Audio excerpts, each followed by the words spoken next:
Welcome to ParksCenter for September 18th, 2022. I'm your host, Rob Whiteside. Thank you guys so much for being with us. We are back after being out at the D23 Expo, so please, if you have not already, like and subscribe. Subscribe to WDWNT TV for great information, great shows, great content, and then also please give this show a thumbs up as it helps people to find us. We've got a great cast today to talk about all of the things that we learned at D23 Expo, starting with the man himself, Mr. Tom Corliss. How are you?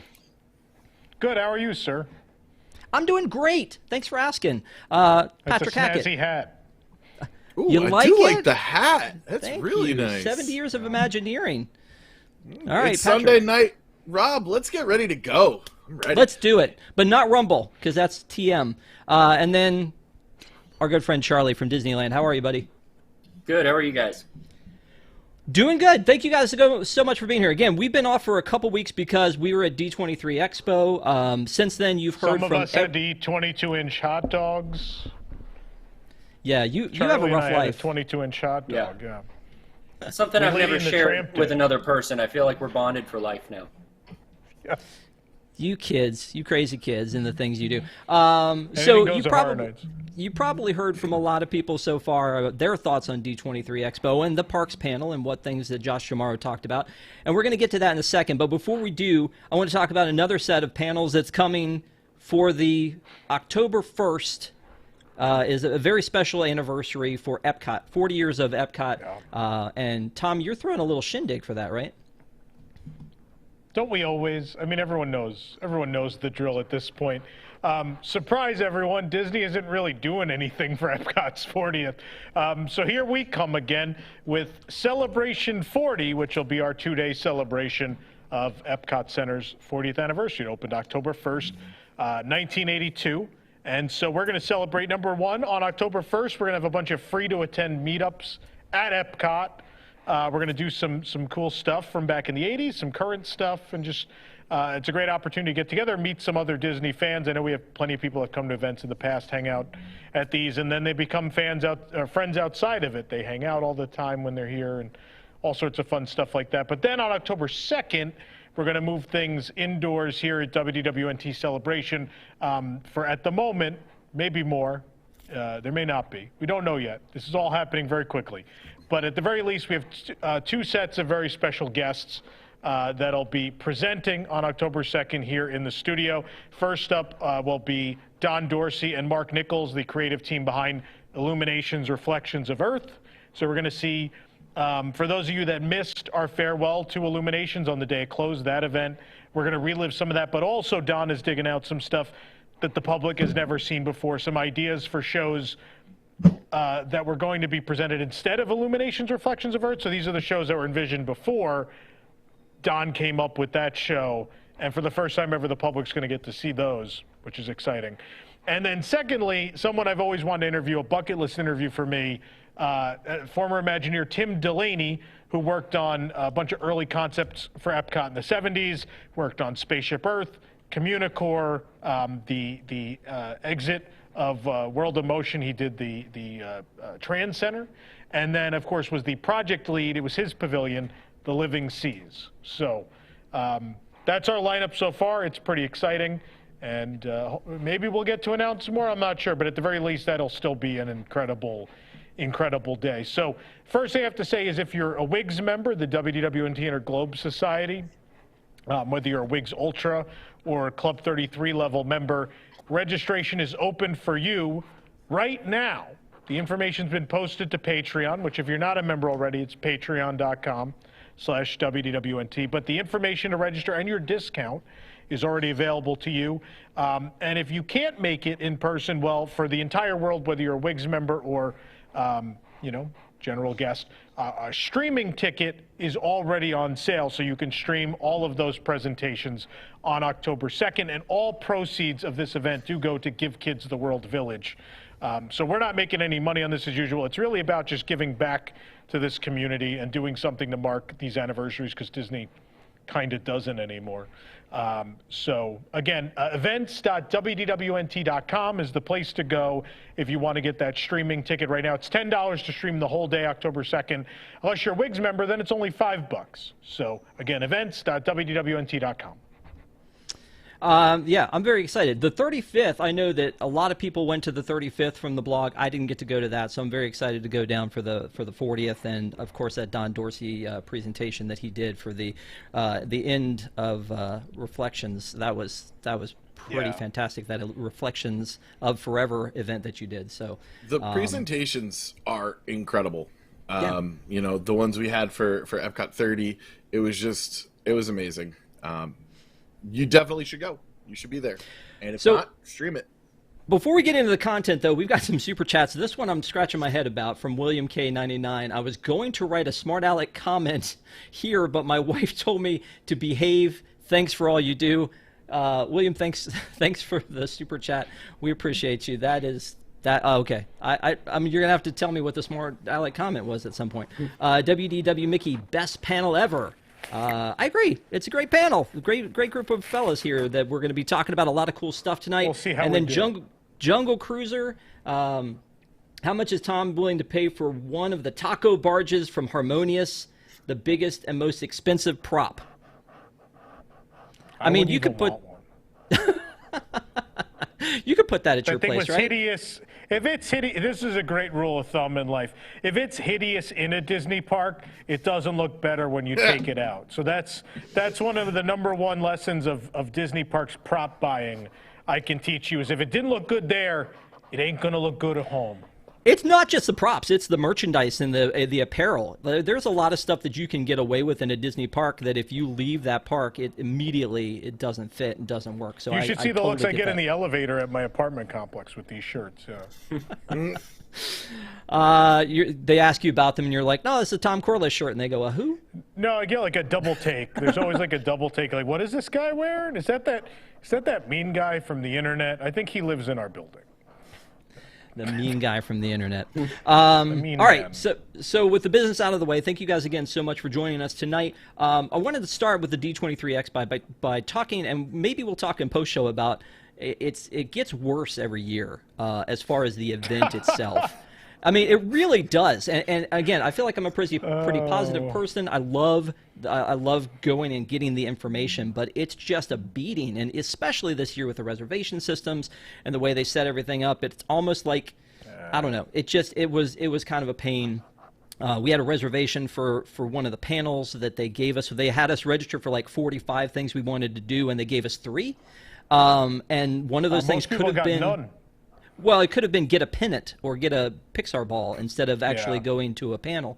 And so then you did the separate queue for shopping, and then that may have come at the same time as your panel. And if not, it's not like the Disney park rules where they give you some leeway. Like if you were 5 minutes late, they were like, nope, try again tomorrow. So a little bit of a beating. Also, by the way, another super chat, CK Barry 499, RE Big Thunder, what if? Okay. I would love to see some interesting things about that. We're going to talk about that in a second. So when we were at D23 Expo, I know, Tom, this is not your favorite event anymore to go to. I know that I was at the first one 7 years ago, and it was amazing. First one was great. 7 of them ago. 7. Yeah, it was, I was going to say 7 years ago. It was 2009. It was 2009, but this was the 7th one that I'd been to, and I've been to all of them. In general, I think, again, we can talk about it post show about like the way that it's run, but it's great when you get into a panel, and the panels they have are amazing. But if you don't get into the panel, it's almost like it's so sad and depressing. And so I share a lot of this stuff. I thought the panels were awful. They Really? were awful. Like which ones? Except for one. So I did the one where they were going into Marty Sklar's stuff, the one that's like, I forget what the name of it was. But I thought we were just going to spend an hour like going through Marty Sklar's belongings, which is what I wanted to see. I want to see you just show me papers and things from his desk, explain them to me. That's what I want to see for an hour. We got like 5 minutes of that, and the rest of it was like Marty's wife and daughter complaining about how much stuff he kept. And then Bob Weiss going on about how they have 1,000 boxes to sort through. And, like, it's great. I appreciate that they're going to sort through his stuff and digitize it and all of those things. But I waited an hour for this panel for you to show me his stuff. You advertised that you were going to show his stuff, and you showed us, like, 6 things. So even that was, other than that, the electrical parade panel was the only good thing at the event. Everything else was a waste of time. Well, I lean more into the entertainment panels, and I thought I thought the Encanto panel was great, and I thought that the one with the Pixar and Disney live action was amazing. But Charlie, you were going to say something?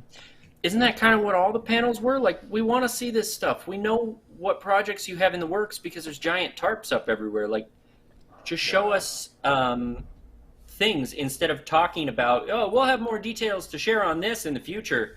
Keep an eye out on Twitter. Like, we just want to see what we want to see. Just show it to us. Give us a little bit of fan service instead of the bait and switch of like, hey, we don't want to commit to anything because, Mary Poppins and Festival Center. So, like, we're going to talk about that in a second. They blew all the Marvel announcements at Comic-Con, and there was barely anything. I was like, that's the only panel you ever count on at this event to actually tell you anything. And then I feel like the Marvel panel, there was nothing of any substance. Like, we got the cast of the Thunderbolts that everyone guessed already. Cool. Before we move on from this in particular, Patrick, any thoughts from where you sit in Connecticut as you were watching this? I assume you were watching some of the live stream, etc. Yeah, I think it's a different event, and Tom's right. When you have Marvel, you should make people come to D23 for that. They shouldn't be going to a Comic-Con. Like, let DC do their pithy little announcements there about whatever they're going to do with the Flash movie or whatever they're canceling next. But yeah, I always look forward to the parks panel. That's the only thing I care about. And every year I get a scorecard, and we'll talk about it more and be like, they mentioned this, and it never happened. They mentioned this, and they ignored us when we repeatedly asked them if it was happening. So, even in the stuff that I look forward to, it's not good information anymore. There's not a lot of show, and even the tell isn't always the truth. Well, okay, so let's move on to our first topic, which was the blue sky stuff. But before we talk about what they actually presented, I want to ask this question to you guys, and I'll start with you on this one, Tom, is that when Universal built Velocicoaster, it was in plain view. They were like, we're building this big thing. They didn't really tell, and they made no official announcements about what this was until the thing was almost done. Meanwhile, we are, as Disney fans, always want them to tell us what's the next thing, when can we expect the next thing. And they at 2019 D23, they broke out, and I think Charlie mentioned Mary Poppins. The 2017, I think they talked about that Main Street Theater. And then when they cancel that thing, we're just devastated. Yeah. But is it better for them to wait and tell us after they've already started doing something like the Treehouse? Or is it better for them to do like this blue sky presentation and tell us way in advance with the caveat it may not happen? There was not a great chance that Mary Poppins wasn't going to happen, right? Let's remember that what happened in March of 2020 was not a thing anyone could anticipate, right? Like, that was not a thing anyone thought was going to happen. So I don't believe, there is no way on earth that Play Pavilion and Mary Poppins got derailed if COVID doesn't happen. Those would be open right now. I firmly believe that. The only reason they got shelved is because of COVID. So I don't think that's fair. The Main Street Theater was a weird thing, right? Like, and let's be honest, at that event, they announced, at 2017, they announced like 20 things. I mean, all of which I had already announced. But they announced 20 things. I didn't get the theater. Theater is the one I didn't announce. That's why I always say that caveat is I almost announced everything, but that didn't happen anyway, so I'm good. But still, nonetheless, like, their scorecard from Expo has always been very good. There's very few things they've ever announced that didn't happen. And the things that didn't happen from last time, the Avengers e-ticket, Mary Poppins, Play Pavilion, etc., I mean, COVID happened, right? And you could blame them for whether or not that's the actual, but I believe that, right? I think they would have happened otherwise, so. Okay. Charlie, same question. Yes, I agree that COVID derailed, like Mary Poppins and stuff, but I also think we're living now in a world where the company is run by a direct-to-consumer magnate who didn't bring a whole lot when he was head of the parks and just kind of cut things that were already in place. So that was his MO before the pandemic and now following through. It's a lot of it is just cuts back, and look at what happened to Galaxy's Edge. Like there's a lot of cuts that happened in there from different rides and scaling back things. Avengers Campus the same way, even though we always say, oh, it's Chapek, like he's not all powerful, it's the whole company, but this is kind of where they're all headed right now. So I think announcing things and then cutting them back was something that we could kind of expect. In the same way, I don't think anyone was surprised when the annual passes at Disneyland were taken out. Like that was probably already on the plate, and the pandemic was just a convenient way of working that in. So to say it's all, it's because of the pandemic, that's, I think, a little bit much. I think it has to do with the current corporate climate of the company, and so because of that, they're putting everything out there, and kind of putting the feelers out of like, hey, do you guys like Zootopia? Do we want Encanto? Tell me on Twitter. I don't know. Please, where are we gonna go? Let's find out together. And like announcing it. I think you all have the wrong viewpoint on that. I think everyone's got the wrong viewpoint on that. This is not asking you if you're going to like it. This is sort of just forewarning you, right? This is, we know these two problem areas, right? We know Dino Land's a pile of garbage right now, and we know that Magic Kingdom needs more to do, and we're going to address that. Here's like, I mean, honestly, the only way you're going to beat the fan community to an announcement is to announce it when it's blue sky. Like before you've even filed a permit or hired a contractor or any of those things. Like I can't know about it at that point. That's too, when it's seen by 3 people to that point, there's no chance WDWNT is going to run it. So I approve of this method of just being, the second someone has drawn a piece of art, just show it to them. But I think it also is, it's saying like, look, we weren't ready just yet as of this event to fully say we're doing these things, but I want to let you know that we are looking at what we're going to do with Dino Land, and we're looking at what we're going to do with Magic Kingdom. And that's the way it should have been taken, because that's kind of what he said. And instead, everyone got real hung up on the words blue sky, and not so much that whole little preamble he went on about Dino Land, where he's like, we know it needs updating, blah, blah, blah, whatever the words he used were, which I think is the part that people should have focused on. All right, Patrick, go. So I like the Universal model. Let me know what it is when it's like 10 minutes from me being able to go on it. When I just stare at Tron for a decade, has it been being built for the past 10 years? It's been 2 decades. It's 2. Yeah, it feels like a long time. And like, do we even still have a railroad? It's absurd. So put it, big scrims up, pay no attention to what's behind them.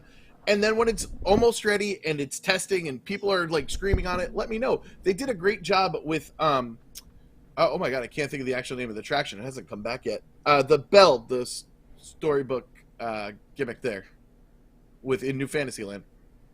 Oh, Enchanted Tales with Belle? Yeah, that was up there. You kind of knew it was coming. We had a lot of coverage on it, but it wasn't so in your face that we can see that it's not happening. Like, all of a sudden, we start talking about Play Pavilion. There's somebody up on the roof. And it's like, this stuff is in plain sight. And if they're telling us beforehand, we're now looking at that area in advance. And it feels like then when things are taken away, we really know what's going on.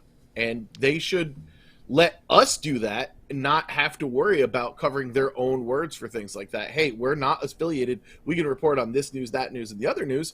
And they don't have to worry about, oh, well, we don't know what happened with Mary Poppins. I mean, would you rather have only 3.5 weeks to say goodbye to Dinosaur, or would you rather have, a couple of years to say goodbye to Dinosaur, right? Because Great Movie Ride and Universe Energy, we got total disrespect from the company, right? And we're told basically, he didn't even say on stage that either of those things were closing. He's just like, we're building a Mickey ride. And we're building a Guardians ride. And then, like, we're looking on the internet, we're like, oh, yeah, they're closing 2 rides they've had for 30-something years. They're closing in 3.5 weeks. Cool. Yeah, you know what, though? When they made this announcement, Tom, and he started to talk about, and first of all, this was, for those of you who didn't watch the Parks panel, which I assume anybody who watches us has probably watched that Parks panel, Josh D'Amaro, who, Heartthrob, Josh D'Amaro was up on stage, and he was talking about. He brought out an Imagineer, and he brought out the Jennifer Lee, and he was like, "Hey, we've been talking a little bit, Chris and Beatty. yeah, Chris Beatty. So I charged you with the idea of what if, like, we have this area in Dino Land, and what if we did something there? It never occurred to me that at first I thought he was going to say we're going to fix Dino Land, not replace it, fix it. That was the first thing that popped in my mind. Stop laughing at me, man. I love Dino Land in concept. I wish the excavator had shown up there. I wish it wasn't a big pile of rubble there. I If wish it more wasn't a of you parking had lot. gone to see The Good Dinosaur, we wouldn't be in this situation. I was there with popcorn in hand, my friend. I watched it. Anyway, so when with Disney, saying, like, with Josh starting to say something about it, I thought, oh, they're going to fix it. They're going to talk about some big attraction coming or something like that. And it didn't even occur to me until I heard you talking about it, or I saw something on your Instagram about, hey, you guys kind of laughed at me about Great Movie Ride. Let's see what happens when they get rid of your childhood. I was like, wait a minute, it's all going away? Like, so for those of you who haven't seen the draw up of what they've talked about here, they're saying that they're going to take Dino Land, and again, this is in theory, and divide it up and have Moana, which you see on the one side there, and a Moana attraction, or a land, and then on the other side, a Zootopia. Yeah. And so I don't know. I'm excited about both of those IP, and I think that either one of them in there would be great. I'm just already lamenting the loss of Dino Land, and I'm gonna go to Patrick on this. Do you care, or is it just me, buddy? Oh, 100% I care. I love Dino Land. Tom actually is the one who sold me on Dino Land, because I used to think it was really corny and cheesy, and then he told me about that's the point. And when we had, oh my God, my brain is broken today. Yeah, I'm gonna miss Dino Land. It's really a fun place. It's a good place to hang out. Great background music. You get to hear Cosmic Reed every now and then. And Dinosaur is one of my all-time favorite attractions. That being said, if it's a Zootopia police car chase, I might be able to forgive it. So, Tom, do you think that, again, this is all concept at this point, that they would take what they're building for Shanghai and clone the entire thing here, or are we just looking at pieces of it, do you think? I think pieces of... So the thing is, we still don't know the ride system for Shanghai very well. We've seen the vehicle.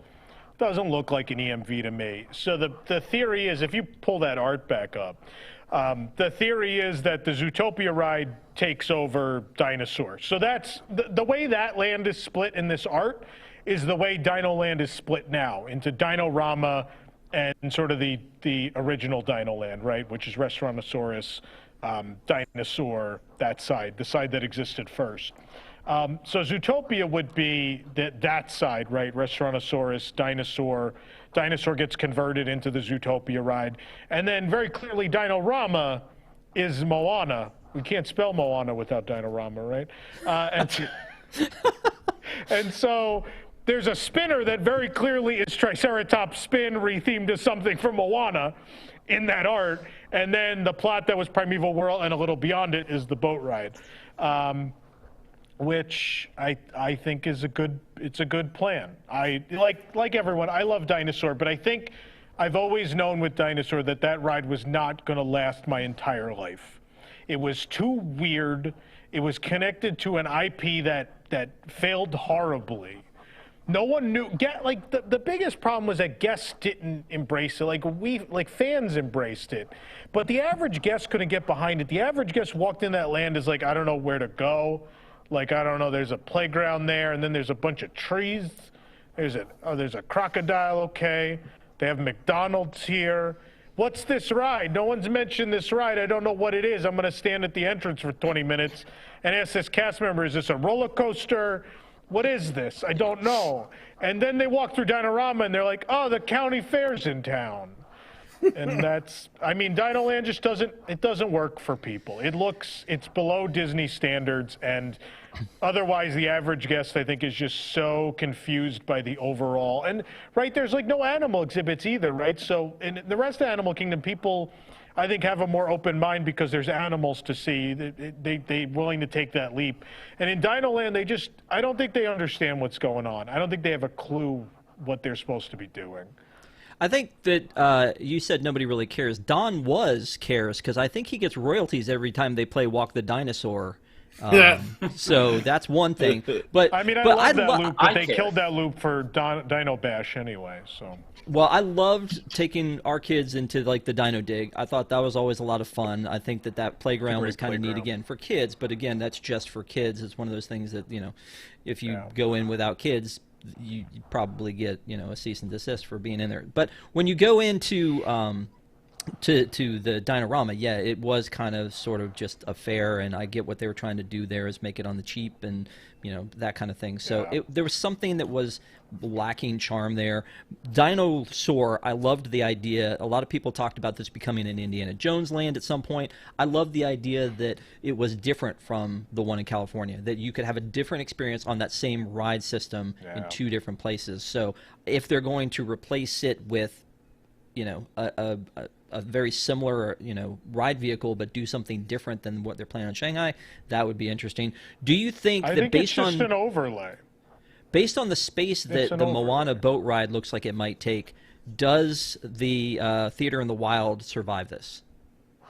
Yeah, that's not the Theater in the Wild space. Okay. If you open Google Maps, look at the Primeval World plot. There is land behind the Primeval World plot. So. Which was originally meant for the excavator, or am I just making that up? Yeah, kind of, but I don't know that it was going to use all that land anyway. It's questionable. Yeah, that park had a lot of budget cuts going into it, between mostly to Dino Land and Asia and Camp. Or it was supposed to be Beastly Kingdom, but it was Camp Mini Mickey.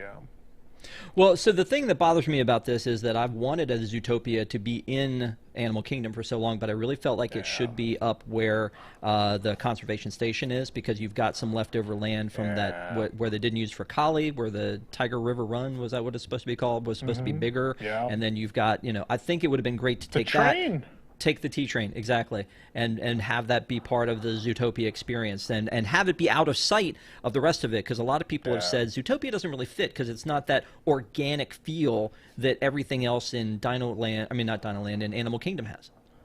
So we go to an alien planet in this park. Like, what? I don't understand. Joe Rohde included, I don't understand. Like, Zootopia is this very natural connection from the roots of the park to what it is today, right? Because the park, Zootopia is that celebration of Disney animation taking the natural world and turning it into, you know, this beloved movie, right? And that is the basis of the park, right? Lion King inspired a lot of the park, and I mean, it's the roots of the Walt Disney Company and their connection with nature is that, you know, that connection between animation and nature, right, from Bambi to Zootopia. Charlie, what are your thoughts on this?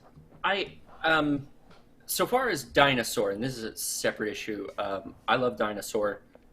I think it never quite got a fair shake because it's mildly educational, and I think that's the bigger crux of the issue is, like, with Epcot, even with the stuff in Tomorrowland, there used to be like a bit of educational stuff, conservation station, educational, you know, even learning about animals and things, and it just seems like everything they're doing is kind of slowly replacing things with just ride a movie, like Universal Studios. And like, for me, going to Dinosaur, like, I remember I had never been out there until 2018, but I'm before working for WDW News Today, and I'm very happy to be here. I used to be a paleontologist, and so going into the Dinosaur ride for me was huge. And when I was a kid, I wanted to go to Florida, not for the castle, not for Epcot. I wanted to go see Dinosaur.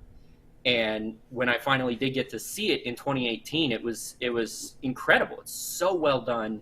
And, you know, not that you can't see life-size dinosaurs or anything, but, like, it's just so fast-paced and action-y and great. It's a great thrill ride, but it also has a little bit of education to it. And you walk in through a museum and, like, there's, like, little, like, Dr. Marsh Easter eggs for paleontology nerds who are, like, is named after a really famous guy, a paleontologist from the Bone Wars. And, like, there's a bunch of little things like that all throughout that are so awesome that I would really hate to see leave. Because if we get Zootopia, it's just going to be, you know, a rideable version of the film that I can go home and please stream on Disney Plus and please buy our merchandise through Disney Plus. So it just, I feel like there's a difference in impetus in a lot of things across the Disney company that we're not even going to try. Like, you don't need the Hall of Aluminum like Disneyland had. That's a bit much.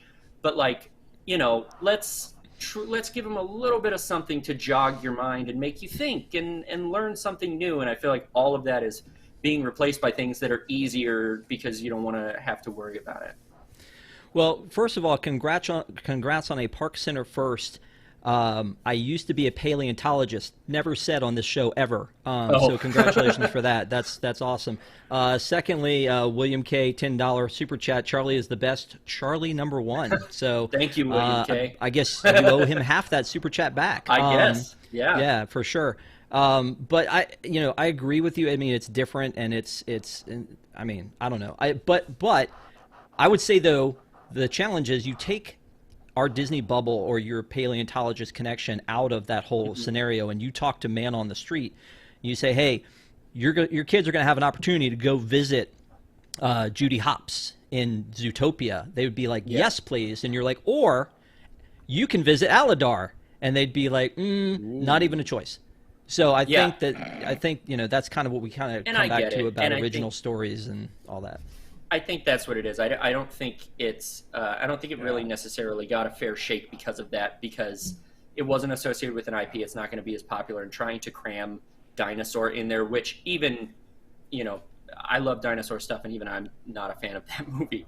So like Countdown to Extinction over Dinosaur, But I think there's just a lot of little problems where like. We're being shown that this is not what the world is anymore. People don't want this. Yeah. So let's take it out because it's not what they need. And it's too bad, but, that's just like an ennui with the world. Here's my problem with the fandom is why am I supposed to care now? Where were all of you when they took the edutainment out of Epcot? And where were all of you where they took the purpose out of the Disney MGM Studios or Disney's Hollywood Studios? Now, because they're coming for the park that all of you have decided is like the best park at Disney World, which it's not, by the way. But the park you've all decided is the best park at Disney World. Now, all of a sudden, you all want to grab the pitchforks. It's too late. I took them all. I took them all 5 years ago. When you weren't joining me to fight the crappy Mickey Mouse ride at Hollywood Studios. They're gone. It's too late. You missed it. Well, it's too late. I gotta so now say, Animal Kingdom's for myself, next. You get what you deserve now. For myself, we don't deserve started Bob. Following this. I started following this company because of that kind of stuff. That's what brought me to WDWNT as a reader, was because of those kind of editorials of, we don't really need more Mickey Mouse garbage, and like mentioning in an article about like Delta Dream Flight and stuff, or Horizons, and like people don't talk about that in the rest of the Disney community. They're just excited for what's the new thing coming. And here we're very mindful of looking to the past as well. Yeah, no, But if no one fought for Movie Ride, and no one fought for Universe Energy, and no one fought for these things that had become such a part of what Disney World is over all that time, I'm not grabbing the pitchforks for half-ass Indiana Jones. I'm not. Like, I love Dinosaur. I love it. But at the same time, it is very clear that if anything in that group deserved to go, it's Dino Land. It was never finished. And again, Moana, say what you want about Zootopia. Moana, they have an opportunity to educate, right? The movie is about humans' relation with the ocean. If there are a couple of exhibits of ocean creatures, ocean mammals, whatever, that get thrown into that, I'm signing off on Moana at that point. Zootopia is obviously not going to have that, right? If it's a small land that really is just that celebration of Disney taking the natural world and adapting it into stories, then if you have no problem with characters in World Showcase, you can't have problems with characters in Animal Kingdom. I'm sorry, those two things align. So you can't pick and choose these battles, folks, when it's the ride you care about. If you didn't fight for Great Movie Ride, you're going to get what you deserve, because they're just going to do it to everything you cared about that wasn't an IP. That's just the way it's going to go. You've told them I would agree, though. already. I would agree though with Charlie is that part of what drew me to WDWNT was again that great movie ride issue, because I'm with you. That's when I was a cast member. That's what I wanted to work, was that attraction. And when it left, I would always. I mean, that one hurt, and I still look to this day. And you know, even though I don't hate the Mickey and Minnie the way you do, I hate the fact that it's where it is. And I also think, you know, they could have updated it. It would have been so easy to do with all the IP they own now. It's a disgrace. Some of it was already Dinosaur, in there, but movie ride. Yeah. That's also true, right? What? A number of people in the chat have said it. Why are we constantly re-skinning and re-theming attractions? There's land. The whole reason about Walt Disney World is the blessing of space. Use it. Go and use it. Be creative. Like, stop going for the shortest point. And Tom, I hear what you're saying, but you know, there were the Toad-ins. There are people who used to sit outside the Horizon Planner. The protests have been there before. Doesn't matter. It's a publicly traded company. They're going to do what's best for their investors and for the bottom line. And people are like, well, you're part of the problem. Marionette show, but yeah, they're going to say you're part of the problem because you still go. Hey, I am pot committed to vacationing at Walt Disney World, and I enjoy my time there, but it doesn't mean I don't want to hold them to higher standards. And if we could use some of that big space that's behind Primeval World, rest in pieces, use it instead of reskinning stuff and improve what you have. It's just, it seems to be a shortest point to profit. All right, so in this case, Primeval World got bulldozed, right? And so they have to do something with that land, right? And does it make sense to expand Dino-Rama? No, it makes sense to get rid of Dino-Rama, right? So this is not the same as Movie Ride and Energy, right? Where you could have just looked the other way and built somewhere else, right? This is a land that has a very big vacant, empty plot that needs to be addressed, and so they're going to address it. It's broken. Agree. Garen Gore, $4.99 super chat. Thank you so much. So AK, founded on real, extinct, and never before, will lose two of their core principles. Imagineering is dead, and run by an ex-Gensler designer, Fire Chapek. So, hey, all Gensler. By the way, it's Gensler. All Gensler people are not bad. I know some good Gensler people out there. So let's not. Fair. Let's not. Right. Also, Avatar is the never, the imagined part of that, by the way. Those are not real creatures that exist or ever existed. Just want to make that clear to people in case they thought Avatar was a documentary from the future. I want to make sure we know that that's not what that is. It's a found footage film. So before we move on from the Blue Sky part, because I know we could talk about this all night, I do want to talk about this other thing. And I love that Josh, his build up to it when he said, we were wondering what's on the other side of Big Thunder. What's over there? What's on the other side of it? And I thought to myself, I'm surprised that they are talking about expanding in the Magic Kingdom, because I feel like that Tron expansion is, obviously, the one that we're waiting on, and that's going to, start to eat a little bit more people that's there. But there are some closed attractions in Tomorrowland, etc. I'm excited about this, and I know, Tom, you talked about on News Tonight the other night that this park needs more capacity. But these IP, I want to kind of get everybody.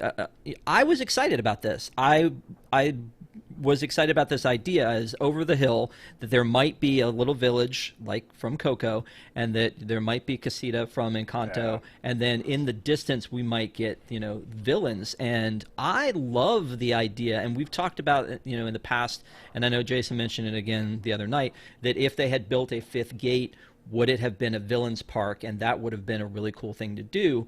I love the concept that they would do kind of a mini land of villains and a mini land of Encanto and a mini land of Coco. All of this is very exciting. For me, when I heard it, I was like, great, is this actually happening, and can I have it tomorrow? Probably not. Also, and again, I'm going to throw this one to you first time, and we'll go around real quick, is that a lot of people have said, especially like in the chat on ParksCenter, is that, oh man, they're going to be in trouble when Epic Universe comes. Disney's got to do something. They got to build a new park. I think if they make all of these lands they're talking about, that kind of addresses that. But, I mean, there's a new article that just came out that says they're losing some share here. So what are your thoughts? That's also the Comcast people saying that. So I can't roll my eyes hard enough. Like, look, I'm glad Universal is doing well. I'm very happy. But I've also been to Super Nintendo World. And after seeing Mario Kart, no one needs to be concerned. No one needs to be concerned because it's a giant turd. The land is beautiful, but the ride's a turd. And if that's your anchor, you have significant problems to address. Here's the thing, like a fifth, and people keep saying, why don't you just put them all in a fifth park? Because they've tried this before. When they opened Animal Kingdom, it didn't add to attendance at Disney World. It made people go to the other 3 parks less. People's vacations to Orlando are as long as they're ever going to be. No one's at the point where they can extend them any further. People do not have that kind of vacation time. So the idea is, well, we got to just put more. You have to finish the 4 existing parks. The 4 existing parks are not done. They're not. They don't. Our Magic Kingdom does not have as many rides as Disneyland has in it, and our other 3 parks have less rides than most Disney parks on Earth, a majority of them. These are not complete places.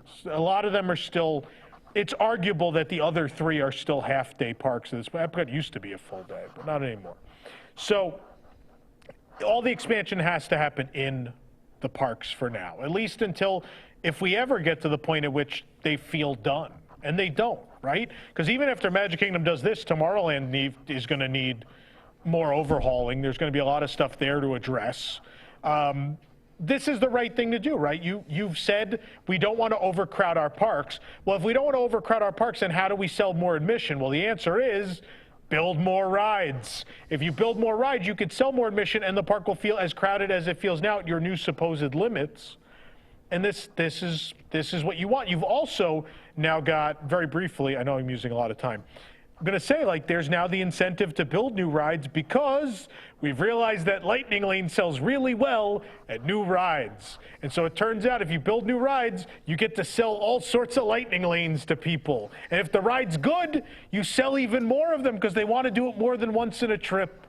So I think we're about to enter a really interesting period of investment because the parks are doing well.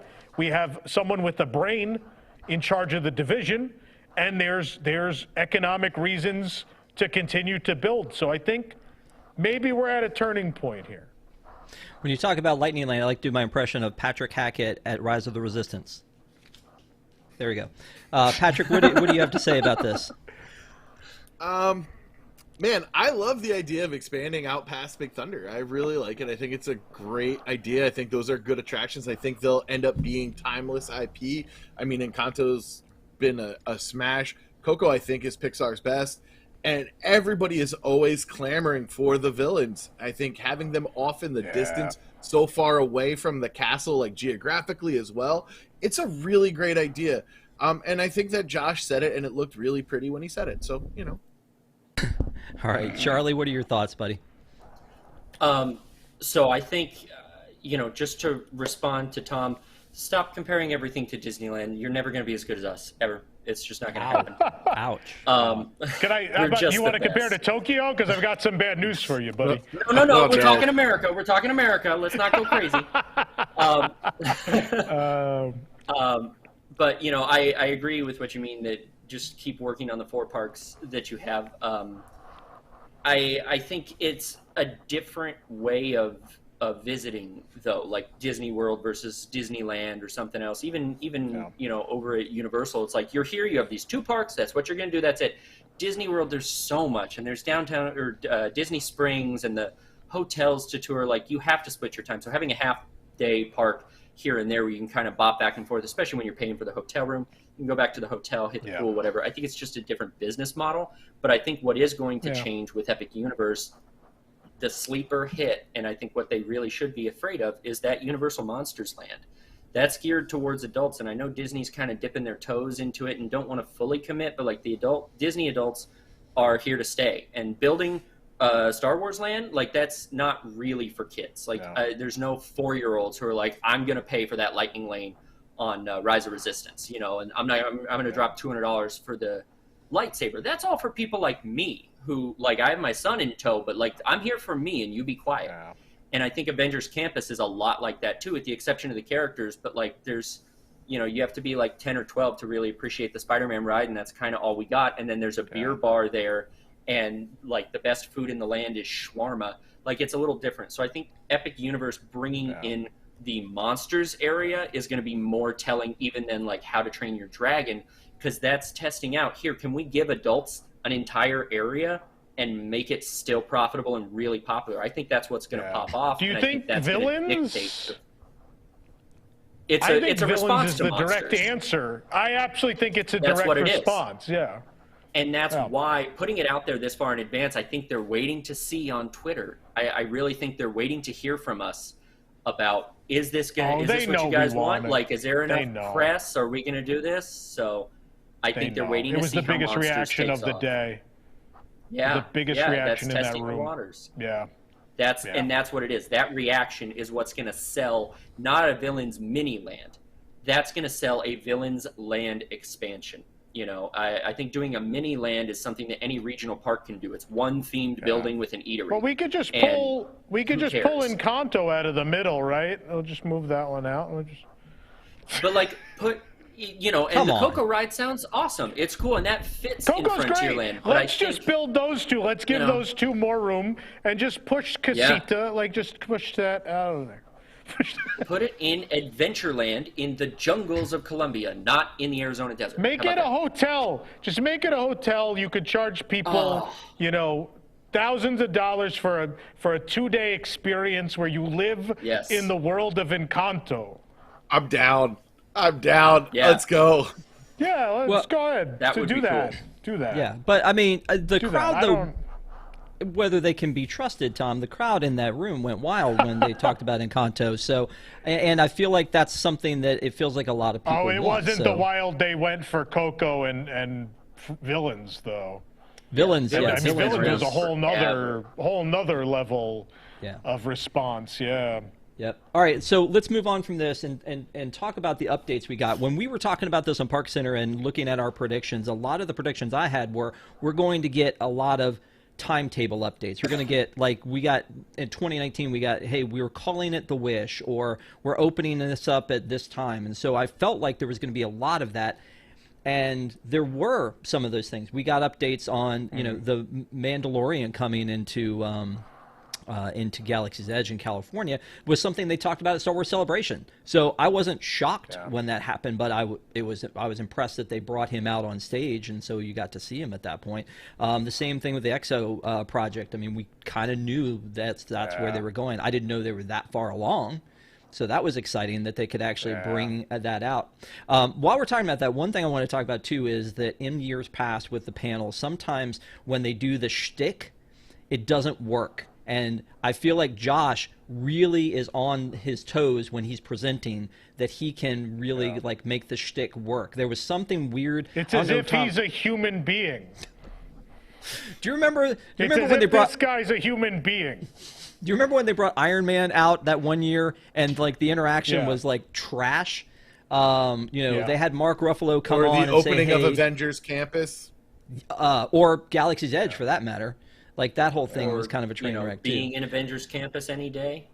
Oh, come on now! Does Bob Chapek come by and make things awkward for you? Well, so to start with these two meet and greets, I think we had an idea that these things were happening. But Charlie, they're coming into your backyard. Are you excited to see these?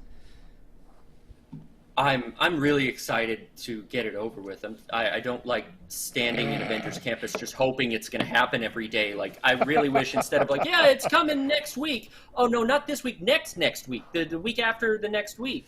I just want it to happen. Like, I am going to be excited to see it.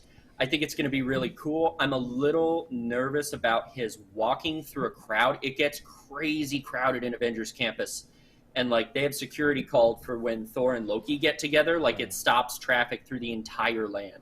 So bringing Hulk out is going to be a huge draw. And when he's walking around like this, like a toddler unsure on his feet, I'm a little nervous about how they're going to get him out of the giant door and over to the meeting area with such a crowd. So I think the first week is going to be pretty rough. But after that, it'll probably be really cool.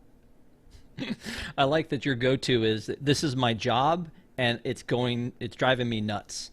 That's awesome. It's been, if it wasn't so hot, it would be okay. Like, if I could sit and enjoy sitting on a bench in Avengers Campus, then it would be great. But like, it's just been so hot, and I just want somebody to give me an answer of like, hey, he'll be here on Wednesday. Cool, I'll be back on Wednesday.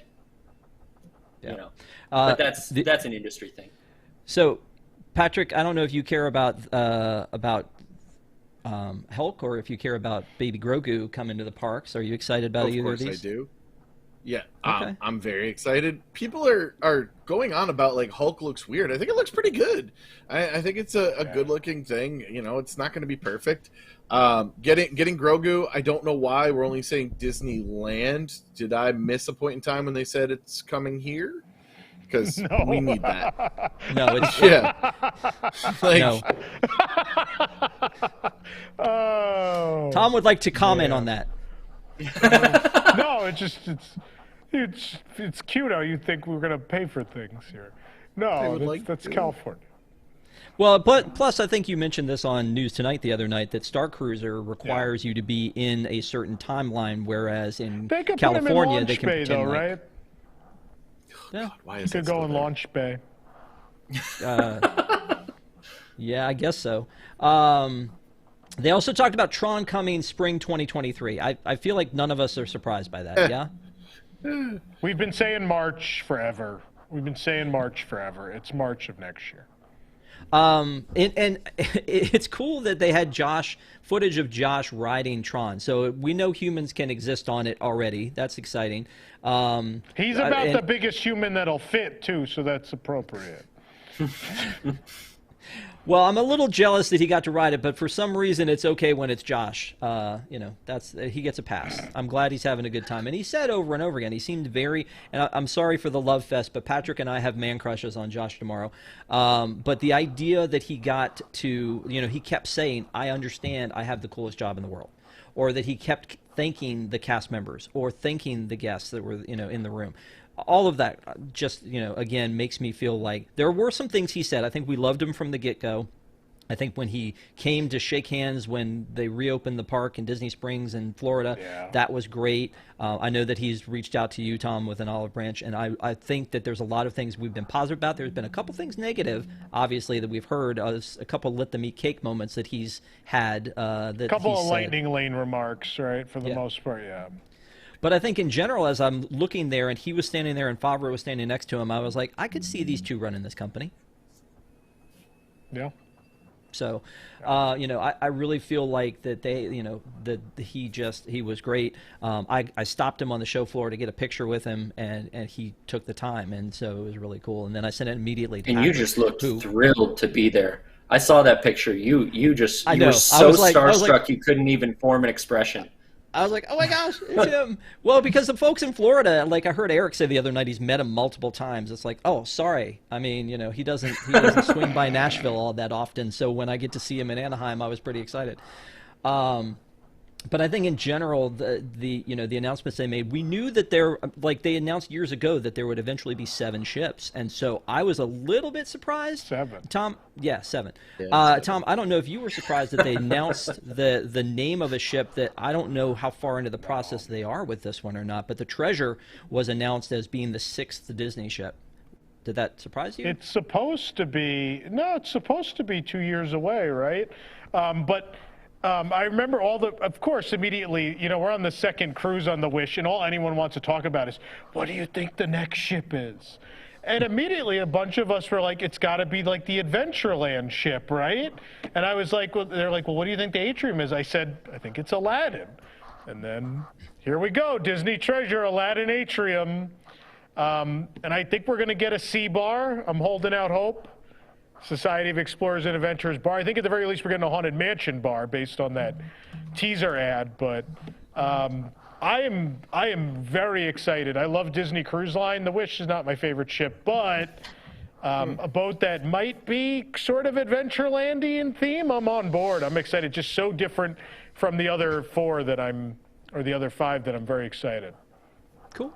They also talked about, the Lighthouse Point, which again was something they talked about at the last D23. And I know that you mentioned the other night that they've had some legal issues and trying to get the paperwork done to get this project moving forward. But the artwork they showed for it looks amazing, and I'm very excited because I do love Castaway Cay. So it'll be exciting to have another island to explore and to go to. Another thing they kind of updated us on was the Toontown updates. So, Charlie's going to be able to hang out in this Disco Mickey area of the queue for Mickey and Minnie's Runaway Railway.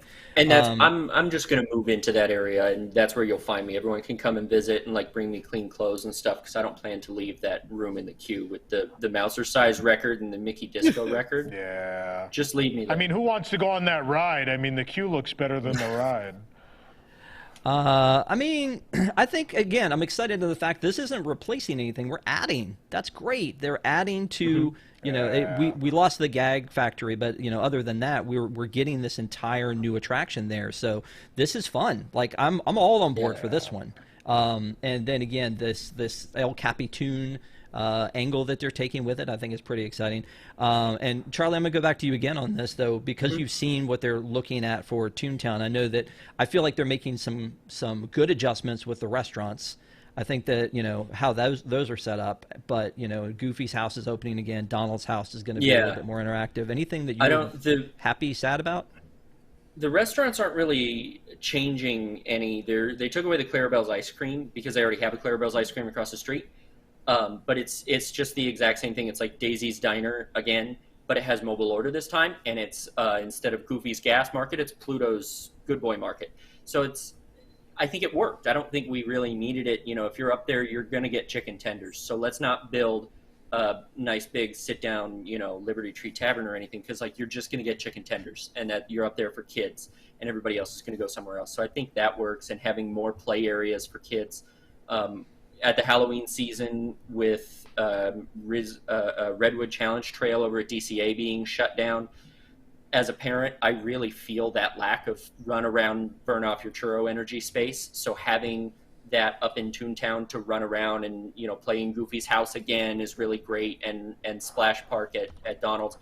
But the Dreaming Tree is what gets me, because that's something that I think like the really intense Disney people kind of know about the Dreaming Tree, and it's something from a bit of Walt Disney history that's a really cool point, and it was a special place for him and Marceline that unfortunately the real tree blew down in a storm several years back. But it's a nice little piece of Disney trivia that doesn't feel like it's shoehorned in. Like, it's just a tree park, and if you are interested in Disney history, it's that much extra.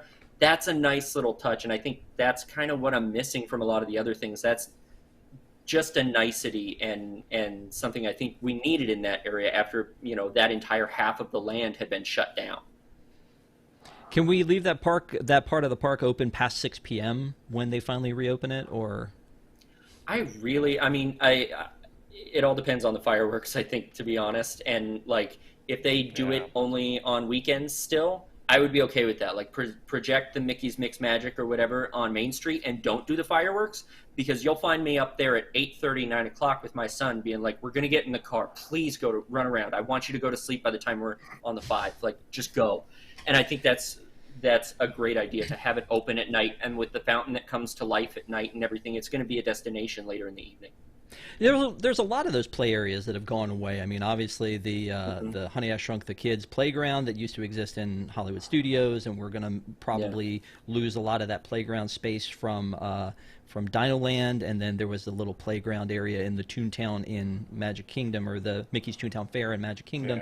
Yeah. We've lost a lot of those little, like, take your kid and get them exhausted type of places. So Patrick, you are now a parent that needs to take your kid somewhere to get them exhausted. I mean, are you excited to finally take her out to Disneyland and show her the new Toontown?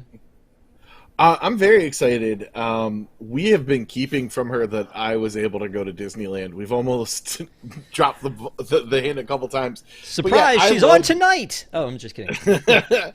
I love the area. Everything looks so good, what's happening there. I do miss, having Mickey's house in the Magic Kingdom. It's one of the first things I ever went to as like a renewed Disney fan. And I miss it, but I get it. for giving way for what it did.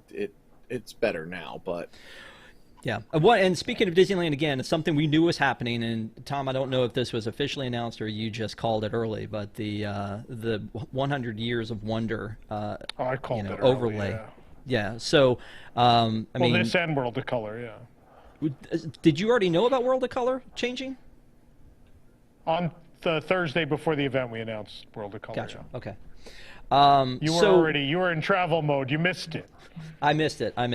But I mean, when they talked about this, this is exciting, but it feels like they were kind of giving Disneyland the center of all 100 years celebration as far as park goes, with adding the platinum effects, the platinum outfits, the kind of giving it the gold treatment we had in Florida. We don't want to do another event because we'll just be getting out of our 18-month disaster that was the 50th, right? That we're already in full cleanup mode of, that we're ending Kite Tales early, we're ending Harmonious, we're ending Enchantment.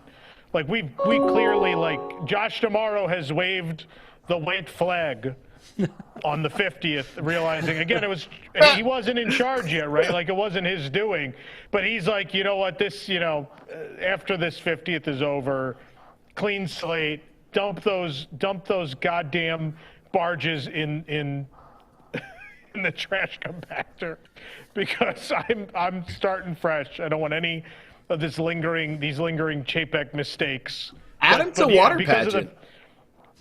Coming out of the fifth. No, come on. Why would you say that? Why? Why would you do that reaction? They should have an event where we get to destroy them. I would pay any amount of money to be handed like a wrench or something and just smash it. Just smash them. So when they talked about that at D23 and the Harmonious being replaced, my immediate reaction was they're just going to do a new show on top of the existing barges. But I know everything that you've talked about is you think the barges are done, they're taking them out, and that the heralding of Epcot Forever returning that kind of confirms that. Yeah.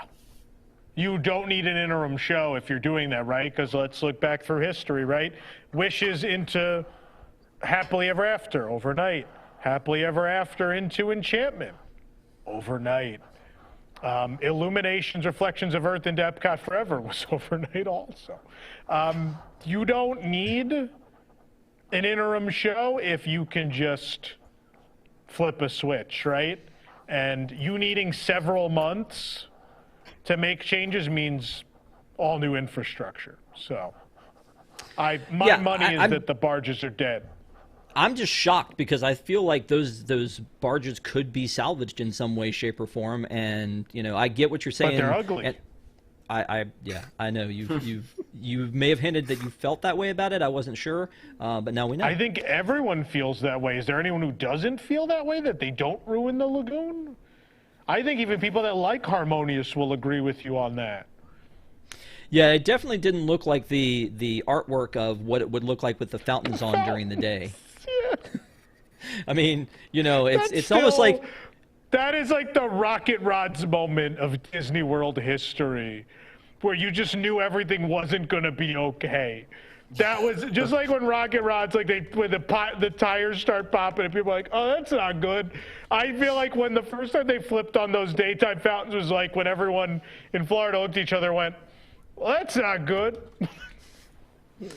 Yeah, I mean, when we looked at the concept art and they were like, oh, it'll be like this.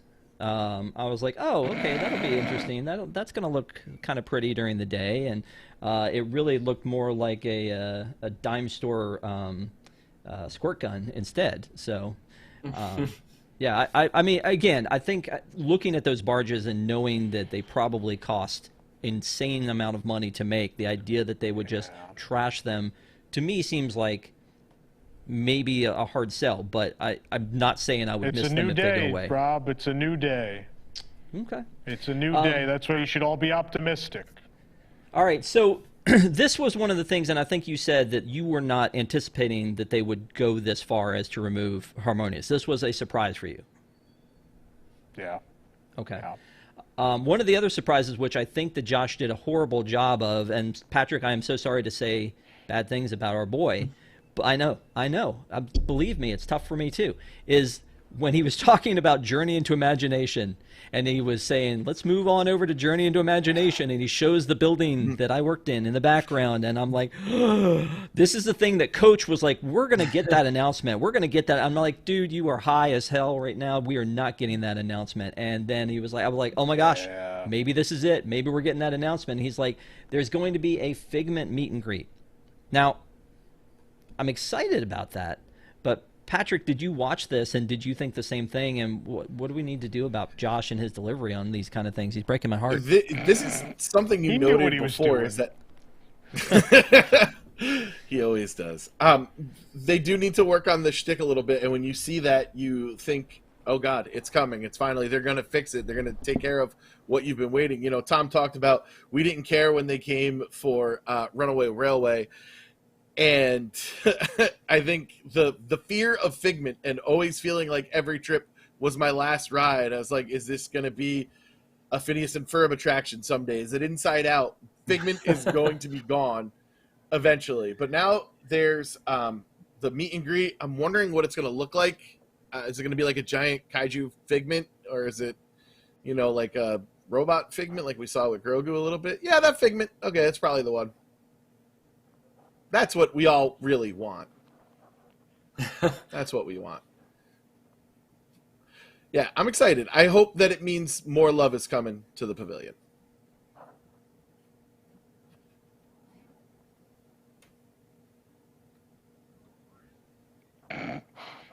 Rob thought we would talk more about this.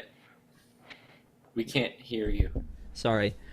We know that there's a living character initiative that they're doing with the, you know, we saw that there was a Groot, you know, that they were testing and, you know, walking through. Projection Tinkerbell.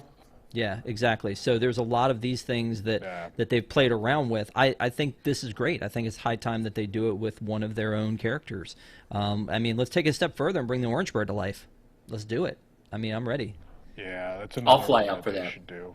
Yeah, exactly. Yeah. So again, there were a couple surprises in the things, but to me, Tom, the biggest surprise was that they're going to do an additional attraction, not the e-ticket we were promised, but an additional attraction for Avengers Campus in California.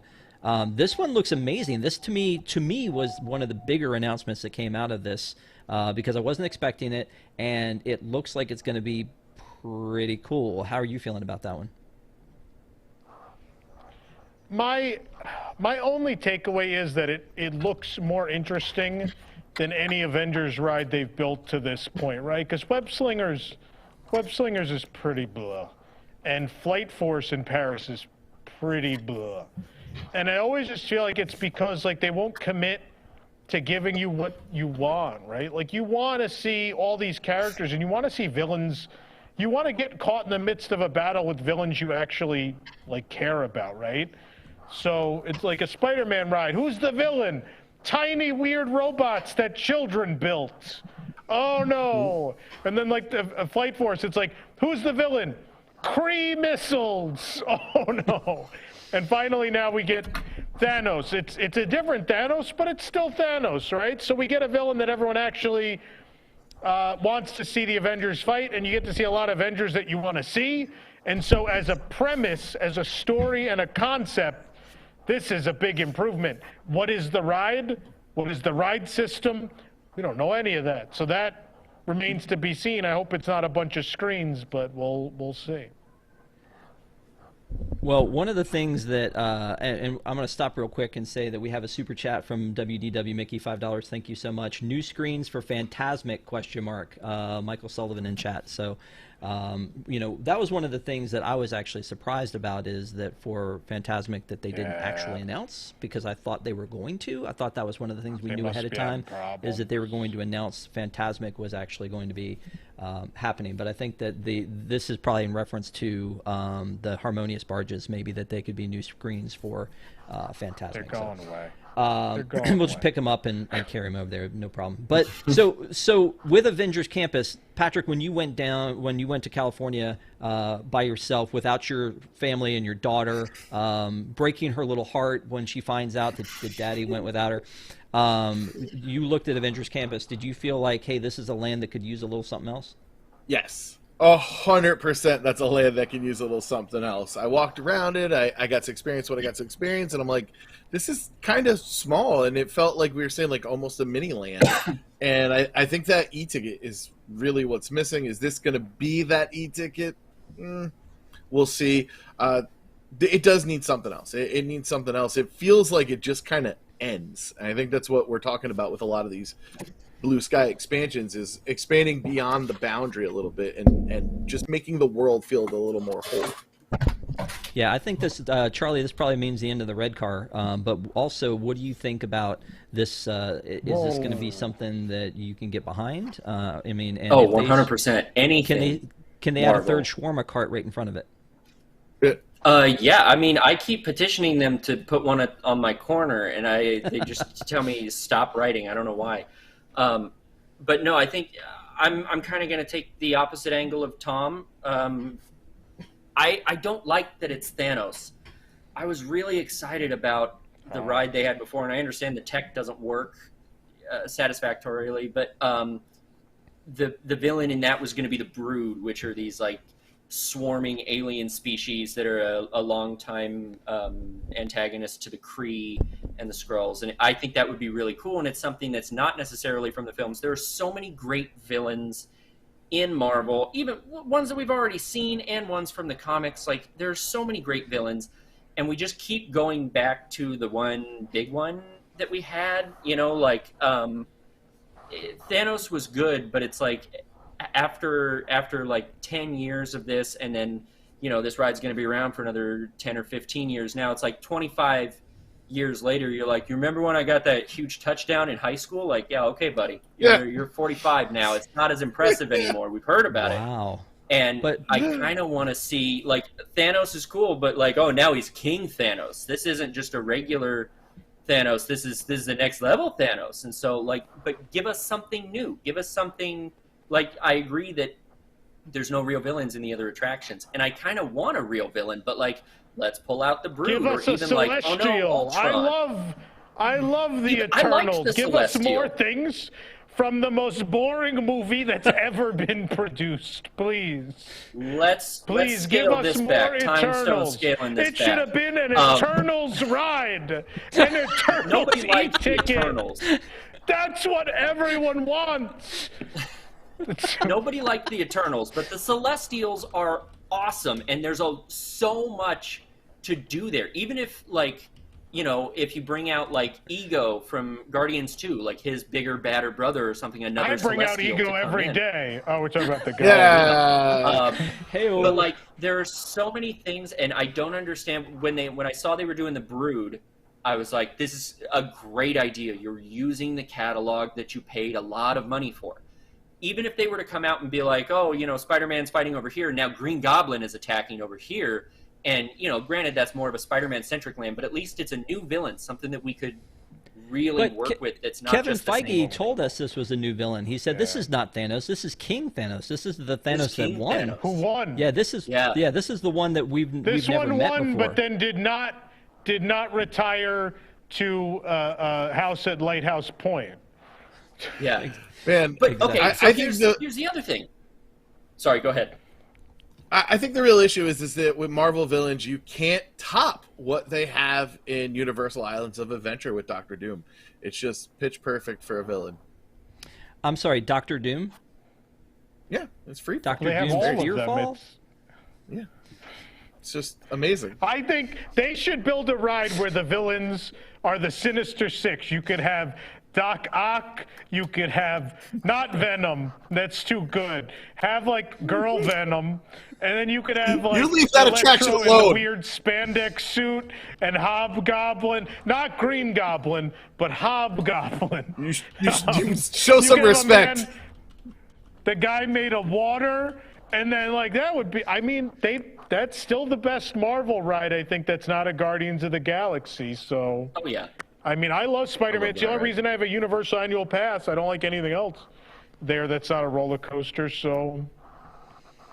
Well, I mean, you know, when I looked at the concept art, you know, the car doesn't look far different than the one in that they have in Florida. So I mean, in Universal. So it'll be interesting to see what kind of. Do you have a guess, Tom, about what kind of ride system you think this is going to be based on the artwork? Yeah. None. I know what the other ride system was going to be, but I don't know what this thing I've not heard anything about. But you Marvel experts, can you tell me, like, go around the circle there, who are all the heroes? Because there's a bunch that I'm like, I don't know what version of, I didn't know what version of who. Like, there's some weird ones. You got Thor Thor and Mighty Thor and She-Hulk, and you got Captain Carter and Captain America and Daredevil and Black Widow and Spider-Man. Okoye.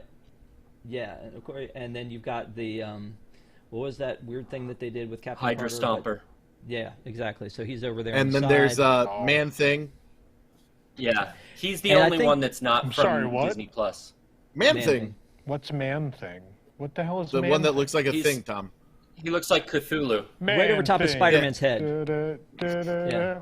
And then the other thing is you've got like Planet Hulk, and you've got regular Hulk, and then you've got She-Hulk, and then you've got a what looks like a water fist down there. So maybe we are getting Hydra Man. I don't know. Oh no, that's Miss Marvel. This image is a little cropped. That's Miss Marvel's fist, and then behind She-Hulk is Werewolf by Night. Yeah. Gotcha. Wow. He's got his own Halloween special. I'm excited about this. Again, take a guess, Tom. Time frame. 3 years? At least. Yeah. I mean, so again, no harm in bringing this concept art out, and especially, I think you said they sort of use this as a shield, starting from the beginning of the D23 Expo. They announced shield. I get it. You do, but Bobby C announced this himself on day one. Rather than it. Get out of the way, pretty boy. I get to announce something. After he had booed, he had to save face somehow, right? So he announced the ride that he's a villain in. Wow. She showed the villain again. It looks like him with the beard. Yeah, I see him. No, they would do an Obadiah Stane villain attraction if we were going to have with the tan and the beard. He does look like Obadiah Stane, and also he is an evil executive, just like Obadiah Stane. So, I mean, it's too perfect. Just steer into it. It's too good. Yeah. Yep. Anyway, so that to me was the biggest fun surprise. I think they announced some stuff for Downtown Disney, including the new bakery, which, by the way, I feel like you may have mentioned this, Tom, during News Tonight, got almost as big a reaction as anything else that they announced when they were like, Josh was like, okay, so coming to Downtown Disney is going to be Portos, and half the audience went nuts. He was like, if you're not cheering right now, you don't know what it's like. And he's like, we've got samples for everyone in 7,500 people, samples. So you got to chew on some of that. 3 pastries. We got 3 pastries each. You didn't get one? I did. I wasn't allowed to eat it. Why weren't you allowed to eat it? No, I'm just kidding. It was very good. What? It was very good. I'm excited about it. By the way, I something I didn't mention before is I was in the standby line in the basement, and we didn't get out until after Jordan Fisher had performed. They started the thing knowing that there was a basement full of people who hadn't gotten in yet, and so we didn't get to see that. I was talking to Jake offline afterwards saying, I'm surprised they didn't announce Happily Ever After. He's like, they did. I was like, no, they announced the Harmonious replacement, and he said, no, they right after Jordan Fisher. I went, Jordan Fisher was there, really? So I had to go back to the video and watch that after the fact that they started it on time, but they started it with a basement full of people. So. Anyway, Portos. Expo at all. No, not at all. Not at all. Was delicious. I'm excited now for that, and I think anybody who has had it will really appreciate that happening. I'm glad they're finally fixing. Big deal. What'd you say, Charlie? Portos is a really, really big deal. It's a really big deal. As a food has kind of become the cornerstone of what I do for the company now, and I'm beyond excited to have food as good as Portos coming in. Like, I would settle for just like a decent bakery, but Portos is like legendary, and that's why the room exploded, because they're amazing. But I know it's going to be the longest line in the park, because I've never been to a Portos with less than like a half hour, 45-minute wait, even when they're humming, and those people are just hustling getting us out. But there's 150 people waiting at all times of the day from the time they open to the time they close. So it's going to be a nuts line, but it'll be totally worth it. What is the Asian restaurant that's opening? That's another like big LA thing. What is Din Tai Fung? Yeah, that's the one where I think if they had announced that at this event, I think that might have gotten a bigger reaction than Porto's even, because I know people are wild about that place. Yeah, Din Tai Fung is really big too, and they in Glendale where they're both like there's one at the Americana and Porto's is from Glendale and Burbank, and so like you can walk between both of them, and it's a wonderful afternoon. Sounds nice. Rob, your mic. Rob. Poor Rob. Rob. Yeah, so that's Din Tai Fung. That's what's coming to Downtown Disney is Din Tai Fung. What? Your mic was. Couldn't hear you. Yeah, sorry. Whenever I'm typing to look for something, I end up having to mute. So, but anyway, what I was going to say was that this concept art looks very exciting. I don't know where exactly this will be. I love Incredicoaster. It's the launch. That's the launch. You know, it's fine. But anyway, it'll be nice. I think you even mentioned the other night that Downtown Disney needs something, and you know they had a whole plan for building that new hotel down there, and so they closed down the AMC Theater and they closed down the Rainforest Cafe and the ESPN, and then they were like, nope, we didn't mean that, and then they opened up a new Star Wars shop, and I mean, so it's going to be great to see something else going on that end of Downtown Disney.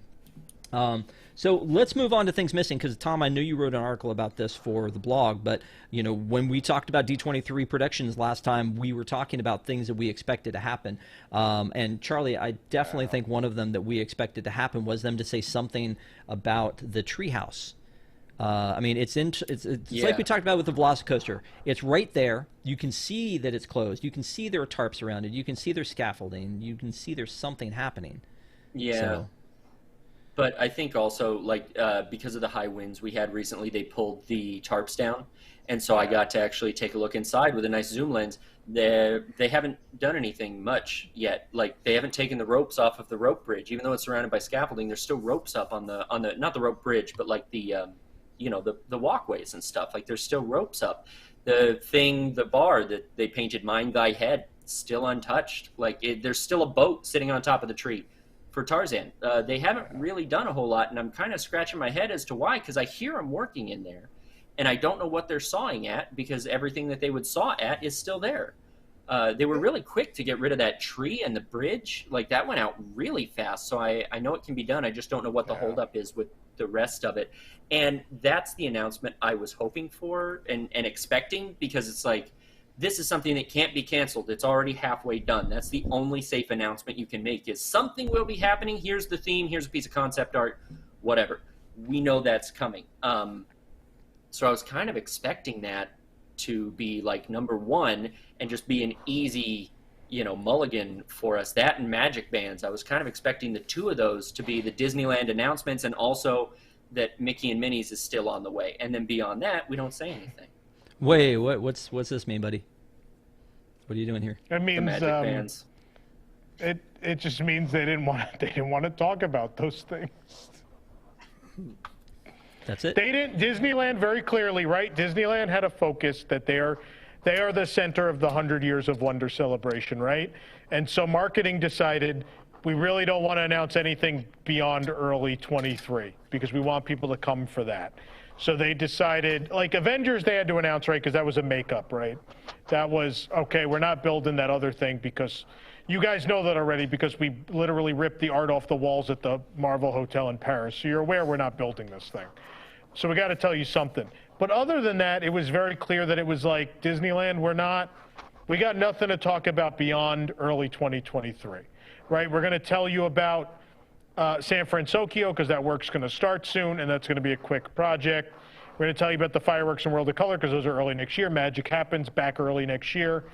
We're going to tell you everything you need to know for you to book a trip to come back early next year. We ain't telling you anything beyond that.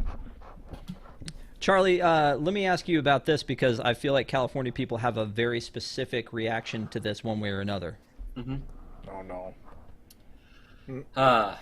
It really has split us. as a state and as a people. You know, I mean, the word secession keeps being thrown around. I'm of the camp where I like Pacific Wharf because it's one of the last few things that's actually California about this, like California Adventure 1.0. And it's just a nice little place that isn't cramming something down your throat. So to do Baymax, I know it's going to be a lot of Baymax, and it's not going to be a subtle theme where you can still just kind of enjoy the land. It's going to be very Big Hero 6 forward.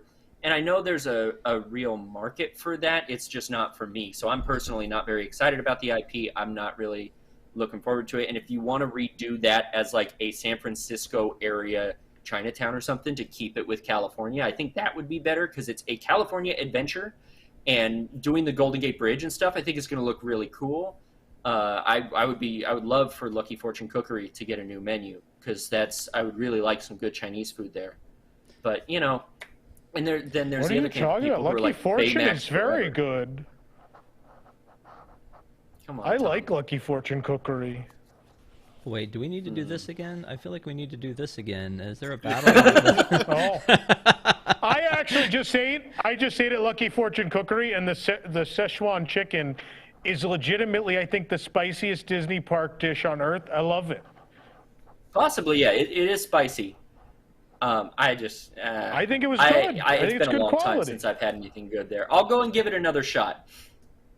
The menu that debuted in 2019 is pretty good. It was bad before that. I totally agree with you before 2019, but that new menu's pretty solid. Let me ask Patrick. You went when you went and abandoned your family to go to Disneyland. When you went, and for the first time you would ever walk through DCA, did you go into the Wharf Area, and did you have thoughts on the Wharf Area? And then after seeing this, are you excited or not excited? It's still weird that there's California inside California. Do you guys really like your state that much? Like, if there was a Connecticut park inside of Connecticut, I don't think I would go. What would be in a theme park about Connecticut? You don't want to go ESPN, there with the pizza stuff. just ESPN. You don't want to go there with the pizza stuff again. But your second-rate pizza, yeah. How dare you? The Wharf is fine. I just think, like, I love Baymax. I love Big Hero 6. Is it really that staying to have a land completely dedicated to it? I mean, I guess the shorts are cool, but it feels that's not a land, though, right? I mean, I talking guess, about mini lands. This is a land without an attraction, right? It's a bread tour, an ice cream parlor, and a food court. I mean, that's that land. Well, you know what? I miss the tortilla tour that they had because Mission Tortilla, yeah, because that was with again the tiny another windows, the little vignettes. Mm-hmm. That was fun. I mean, that and the bread tour, I was like, this is bonus, or as they say in New Orleans, lanyap. It was a little something extra. When you go in, there was like a bonus area. Like it was, you had those two little tour things, and then you had a place you could eat. It was almost like a food court with two little tours. Then when they got rid of the one to put in the Ghirardelli, they started, I guess they would give you a piece of chocolate when you would walk in there at first. I don't know if they still do that or not. But now, what never occurred to me again, Tom, was that when they said this, I was like, oh, that looks kind of fun. And when they showed Baymax come up from the side to say that he would be there for the meet and greet, like that little graphic was funny. I was like, yeah, I'm excited about this. I don't have the attachment to the Wharf Area that Charlie does, but at the same time, I wasn't thinking that the bread tour would go away, and that makes perfect sense. That would be the best place to put Baymax is in that bread tour area. They're going to get rid of also Pacific Wharf Cafe, which is one of my favorite counter service. I know you can get bread bowls in a lot of places at Disneyland Resort, but that's the best place to get them. I love the soup Not like there. this, yeah. Pacific Wharf Cafe is a great counter service. I know that's going to become Lucky Cat. I'm not excited for that. It's one of the top 3 eateries, I think, in that park. And to lose that, like the bread tour is sad too, because I love, like that film is so stupid and wonderful. Like it's like a little Disney ride for bread, and I'm gonna miss the film a whole lot. But then It makes me sad. It's the only thing I was hoping. Like, if they took out the rest of that land except the bread tour and Pacific Wharf Cafe, Yeah. I'd be happy. But it's literally the only thing they are getting rid of. By the way, Kyle Davis put a super chat in defense of our good friend Patrick Hackett. It says, second-rate pizza, Tom keeps eating Bucky's garbage. I don't. Or Tom keep eating Bucky's garbage. Anyway, so what is Connecticut? Is that Frank Pepe? Is Frank Pepe Connecticut? No. Yeah. Pepe's, Modern, Sally's, Grand Beats. Yeah. Well, I'm gonna be kind of sad to see that go, the bread tour, because again, wasn't thinking that was going to be on the chopping block just because of that. I was expecting them to bring back Paint the Night, Tom. I mean, they just had the other parade glow away. Oh. Why would they not bring back Paint the Night?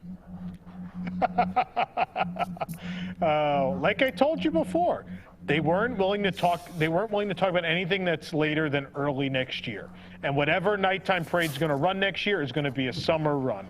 There's no reason to talk about it yet. We want you to show up sometime between late January and March, April for this other new stuff we're doing. So one other thing that they announced at Star Wars Celebration that they didn't talk about here at all was new scenes for Star Tours. They said in an Imagineering panel that there were new scenes coming for Star Tours. They said that. Trowbridge was there and said there are new scenes coming. Why wouldn't they talk about something like that? And we would assume one of them is to coincide with season 3 of Mandalorian, right? Like, that was the assumption, so. Yeah.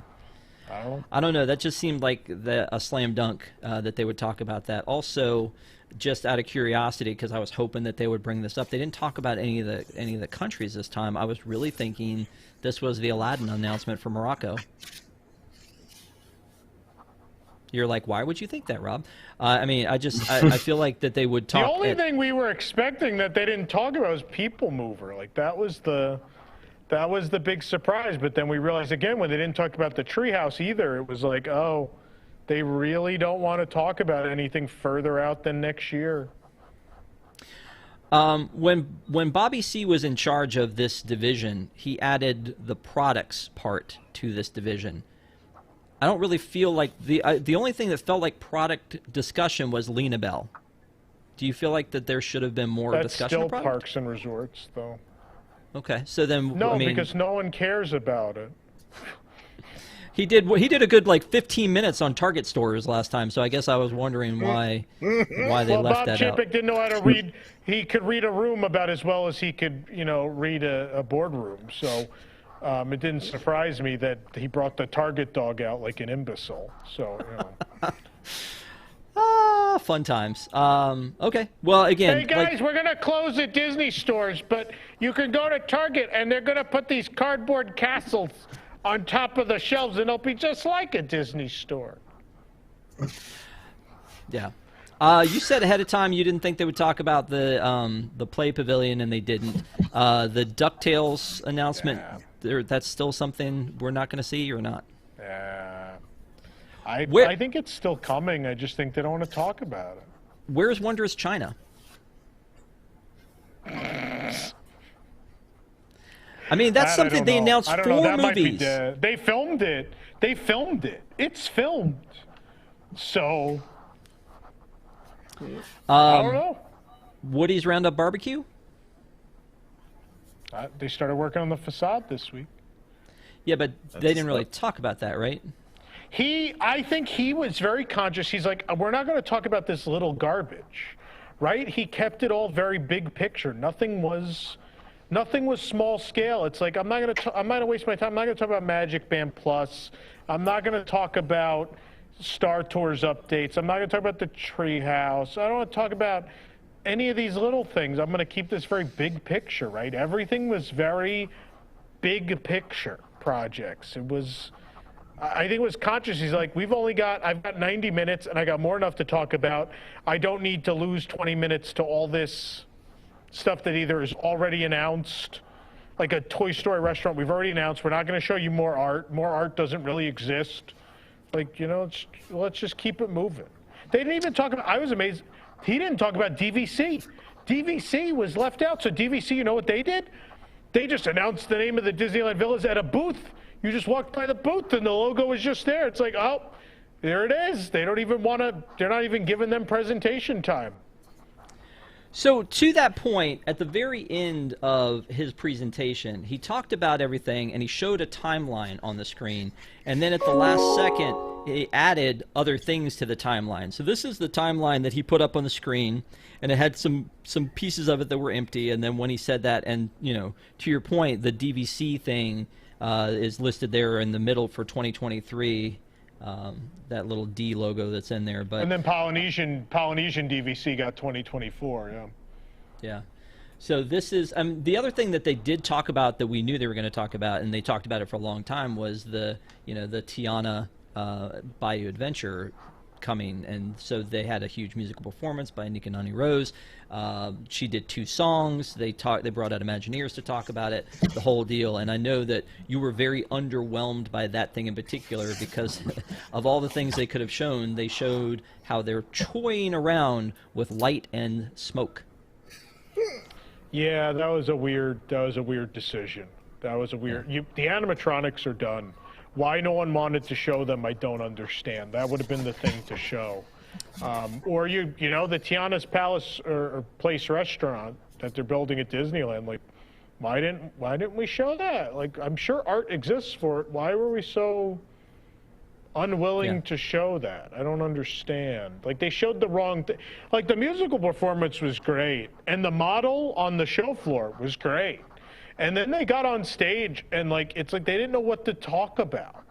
They didn't know what to say or show, so they just didn't do anything. It just was like, it's happening, yeah. And it's, okay. Why don't you, if you want me, if this is such a big initiative, why don't you show me more art or show me the animatronics or show me anything except for the fact that you turned on some lights and a fog machine? Like, what? And they said, you've never seen this before. And I was like, that was the opening of Maelstrom. The eye opened, and then that's what I saw in 1989. I saw the eye open and this light. And you're telling me at least this they're doing is good new? things for the This isn't environment, new? reusing everything. So just another couple quick things. Charlie, did you see the animatronic that they showed that's coming for the Everybody Else is Frozen But Us with Elsa? And have you seen the scary thing that we have in Florida?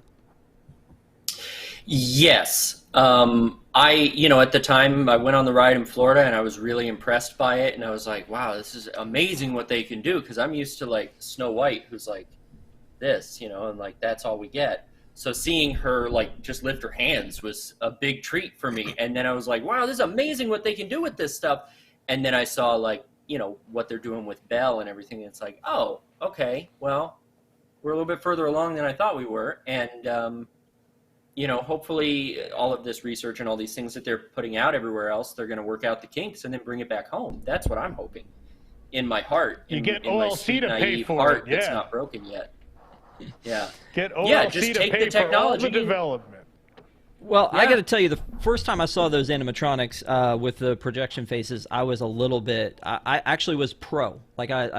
Great. They can take the ability to do animation and show it in this this special way. And then I saw this, and I was like, no, give me that. I want that. And Patrick, I see you nodding your head too. I don't know if I want that. I'm not anti-face projection. I like it. It does make for uncomfortable situations when it's not working properly. But man, that animatronic looks amazing. Maybe we should get some of the people from OLC and bring them over here. Or I guess we can just keep letting them do great things and have Tom come back and talk about Tokyo and then have Spencer have an air of arrogance around us. That's always the, fun. The president of OLC was in the room. That was, I got to clap for him. I love him. Charlie, are you jealous that Florida is going to have a Hatbox Ghost now? No. Is that your thing? Yeah, we're flattered that you guys look up to us so much that you want to imitate your heroes. I understand that, and I don't blame you. It's nice to see you guys. It's a fair trade. We're gonna send you Magic Band Plus, and you send us a Hatbox Ghost. Yeah, Totally and I feel trade. like Can you spare a Yeti? You know, well, see, and that's the thing is, you guys, you know, when you try things for yourselves, like the Yeti, it's like, eh. And then so when it comes over here, it gets done right. So we have the good Hatbox Ghost. You're happy Charlie, we're happy to let you borrow one. Charlie, when's the last time Sheriff moved on racers? And why is it before your child was born? You know what? Let's not talk about that ride. We're gonna not. I'm talking about Disneyland. I'm not talking about California Adventure. Whoa! Slow down. You're not racing yet. There's a lot of problems with that ride, and they're trying as hard as they can. Get ready, Mater. They're doing the best. They're doing the best they can. They have no thumbs. They are cars, so it's really hard. Like, you know, Doc Hudson's up there on that thing. He can't fix any of them. He's just overseeing the race. That's what he's doing now. So, all right, I'm gonna we got not some know. problems at DCA. I'm gonna not know the answer to this, Charlie. But CK Barry, $4.99 super chat. Thank you so much. Keep the Barilla tacos reasonably Disney money cost and actually good. Yeah, they are actually good. They're not my favorite. The for those who haven't had them, the beef burrito tacos at Cochina Cucamonga are having a real moment right now, and I probably wouldn't have tried them if it wasn't for seeing everybody in the entire world post about it on Instagram like 6 times a day. So finally I broke down and tried them, and they are actually pretty good. You know, it's really tough in a theme park to have good Mexican food when you live in LA. Like, that's the only kind of food we do really, really, really well, is like the Mexican food out here is on point. And so going in a theme park, it's like 4 times the price, and it's only half as good. Yeah. But for being in a theme park, it is one of the best things you can get at like a quick service restaurant, and it's, you know, they are still really, really good. Yeah. I miss my Steakhouse 55 chilaquiles, man. You don't get the same thing as Steakhouse 71, huh? No, I don't eat at Steakhouse 71 because it's a dumpster fire. Whoa, okay. This show brought to you by it's Steakhouse a 71. I'm sorry. Steakhouse 71 is the most overrated trash restaurant at Disney World. And they killed the Wave for nothing. The Wave was fantastic. I have 2 questions for you, Tom. Relating to the Dreams Pavilion, where the Imagineering Pavilion was, where they showed... actually, 3 questions. There was some weirdness in there for me. One of them was the puppet show. Oh, yeah. That was a weird choice. They had puppets in the wall. I guess really they were construction workers. Which I guess is going to be, it's going to be a thing in Zootopia at Shanghai. They're going to have that, supposedly. The second thing is that they showed the Hey Disney in a presentation there. Why? Why would they bother? Because it's coming. Sometime? It's coming. And the last thing is that in that presentation room, they actually had an Imagineer step out to give a presentation of how Harmonious works with the barges. If they knew they were going to talk about it going away, why was that their point of... Right? I assume that was drawn up way in advance. I assume. I don't know. It was also like an interactive thing of like they show you how they like program shows, right? So it wasn't, Harmonious was the example, but it wasn't so that it was focused solely on Harmonious. But the highlight of that whole pavilion, Rob, I'm going to segue for you, Fantasy Springs. We got to see the ride vehicle maquettes. We got the posters. This is going to be the greatest thing anyone has ever done in the history of Imagineering. 4 new rides, and none of them are spinners or flat rides or any of that garbage.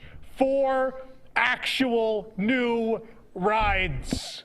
And one of them is not an IP from the last 15 years. So let's go. All right. No, I mean, and that was 4 rides. Yeah. 4 rides. They're not, none of them are flat. None of them are reused spinners. And none of them are Mater clones. This is revolutionary. No, I agree with you. I mean, the stuff that they did there was pretty amazing, and the ride vehicles, we have them on our website, wdwnt.com.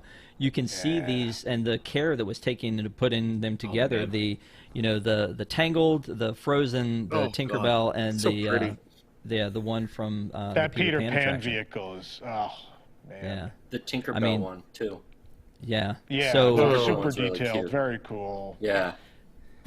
We're getting God, now I'm some sad. new classic Disney boat rides in Tangled and Frozen. It's very exciting. Oh, we got to get Kamila. She loves boats. So glad we ended the show on this one. Now I'm depressed. No, it You looks can amazing. go to and Japan. It's fine. yeah. Good. It Just was leave about your kids at home like you did for Disneyland. Yeah. There you go. But again, I mean, this specific attraction vehicle, like the care that was put into that one, I mean, that looks just amazing. And so I can't wait to see what these attractions are going to be. Do you already have an idea of what they're going to be? I mean, we just know Tangled and Frozen are. So the great thing about the pavilion is there's Imagineers on the show floor you can talk to. I mean, they won't tell you anything you're not supposed to. But we talked to someone there. I think his name was Mike, and I asked Mike like what he was most excited about. And he goes, the Tangled ride's supposed to be just like a C or D ticket, but there's so many animatronics and there's so much detail that I think it goes so far beyond that. And that was such a, like, sometimes you get, some Imagineers give you what feels like a PR answer, but like Mike just stood there and you always tell, there's always a couple of them you talk to where it's clear, like, this is, they're not there to give you a PR answer. They're really just there to talk to you. And that was such a real answer to be like, everyone wants to talk about this ride, and this ride, but he's like, I tell you, like, that Tangled ride really turned out to be something special. And so it's, everyone I've ever spoken to that's on this project just makes it sound like they know how special it is. They know how tremendous it's going to be. And the world, if the world already didn't know that OLC is putting the Walt Disney Company to shame, they're about to find out for damn sure. And this was about a fourth of that entire pavilion, maybe a fifth of that entire pavilion with the maquettes. They didn't show much. OLC usually likes to show their people first. Usually they like to announce stuff. But again, like, president of OLC actually came to the event, which is weird. And so not only did they show all the posters and the maquettes and some video, but then they showed the Elsa animatronic. It was the most we've ever seen from OLC specifically at an expo and not on their own terms. It was pretty interesting. They're ready to show this off. They know they've got something that the Americans are going to revenge travel the hell out of. What's the time frame on Fantasy Springs? Fiscal 23. Or fiscal 24, I forget. Either way, the expectation is, as of right now, that people are thinking September of next year. That's the word on the street. Gotcha. So, Patrick, go ahead and make your cover story for why you're leaving. Let's go ahead and do this. And so, again, we've had a lot to cover. We went a little bit over here, but I want to talk about just some final thoughts about what we saw and then what you think the future is. And honestly, just if you think that the panel was great or if you think that the panel was bad. Because I know that coming into this in the chat, a lot of people didn't like the panel. And Tom, I know you've been contrary to your usual path and thought that this was actually well. Yeah. So I'm going to end with you, but we'll start with you, Patrick. What did you think? Where are we going from here, and what are you excited about? I'm honestly really excited about the future. I think the blue sky stuff, if a third of it happens, we'll be in better shape. Walt Disney World needs help. I don't think that they're really realizing it until now, and it has nothing to do with going on across the street. Eventually, this quote-unquote revenge travel is going to fall by the wayside, and there's not much to have people like myself who are return visitors to keep us coming again and again and again. Everything's broke down, and they didn't spend a lot of time talking about what they're going to fix and improve upon. But what they did show is that they know there are issues, they know there are problem areas, and hopefully those will be addressed. I didn't think it was anything better than a regular show, but we have to wait like 4 or 5 years to figure what actually pans out from this. And that's kind of where we're at. I think somebody said it in the chat, we need WDWNT, the D23 scorecard. Interesting. Okay. Charlie? I'm a simple man. You gave me Mandalorian and Hulk. I'm happy. you know, I think everything else on top of that was just gravy. It was nice to have some of it, but you know, I liked the announcements that we got. I liked having the Mandalorian and Hulk come out. That was kind of nice. So it is, and if any of the rest of it happens, great. And if not, you know, things change. So I'm easy. Okay, Tom, bring us home.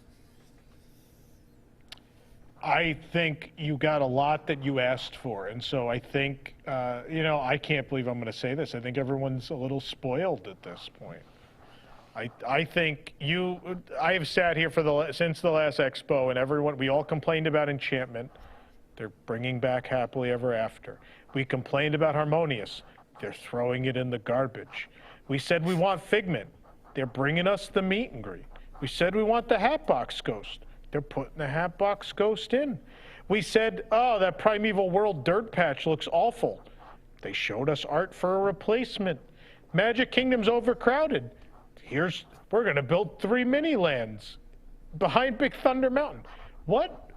Like, there's a couple. The only other thing I would have really liked, the thing that would have put me over the top, was if we got something announced for that Reflections plot at Fort Wilderness, because I think that's one of the worst things they've done is leave that big dirt patch there and ruin Fort Wilderness. But otherwise, I think this is an important first step in the right direction. And like even Tony Baxter said when someone asked him about the Figment meet and greet, he said, it's a good step in the right direction. And I think it is. I think it is the first step towards finally getting something with Figment of meaning in that pavilion.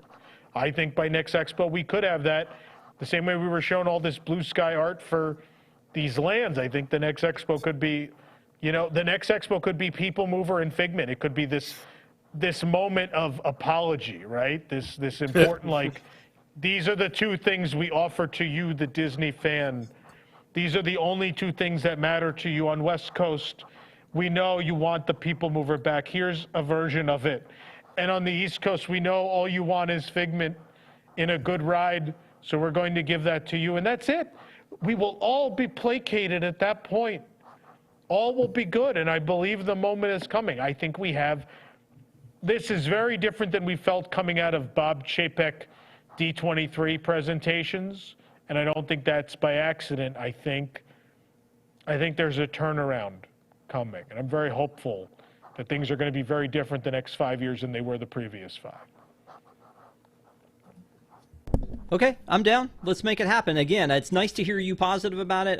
When we went through the panel, and I was excited about everything, but I've mentioned this on D23 when we talked about our predictions, is I always drink the Kool-Aid. I come out of there thinking every movie's going to be a hit, every ride's going to be amazing, everything that they say, yeah, I buy into all of it. So so I'm excited about the future and what it means, and we talked about the D23 announcements about the movies on Deep in the Plus last week, so if you haven't checked that out on here on WDWNT TV. Don't forget to subscribe to WDWNT TV for great shows like News Tonight on Thursday nights. We do Boxed In on Fridays. We have ParksCenter here on Sundays. News Today, or Disney Entertainment News Today on Tuesdays, and Deep in the Plus on Wednesdays. So a lot of great programming for you guys. Also, again, just if you tuned in late, don't forget to come visit Tom in Florida and all of this great content we're going to have down in Florida for the 40th anniversary of Epcot, like only WDWNT also streaming. can do. Yes, you can stream it as well. well. Also streaming. You can buy your streaming ticket now for October 2nd. Events.wdwnt.com. Also, a very special thank you to our WIGS members. We love our WIGS, our WDWNT Interglobe Society. Thank you guys so much for being members of our Patreon program. If you want more information, you can go to patreon.com/WDWNT. We'd love to have you join the family. We actually have a quick post show right after this. It happens every Park Center. We have a post show for our WIGS members. It's an exclusive, and then we have one on Thursday nights after News Tonight as well. So thank you guys on the panel here. I really appreciate you guys taking your time, and thank you guys at home for watching. We appreciate you, and we will see you next time. Have a good one.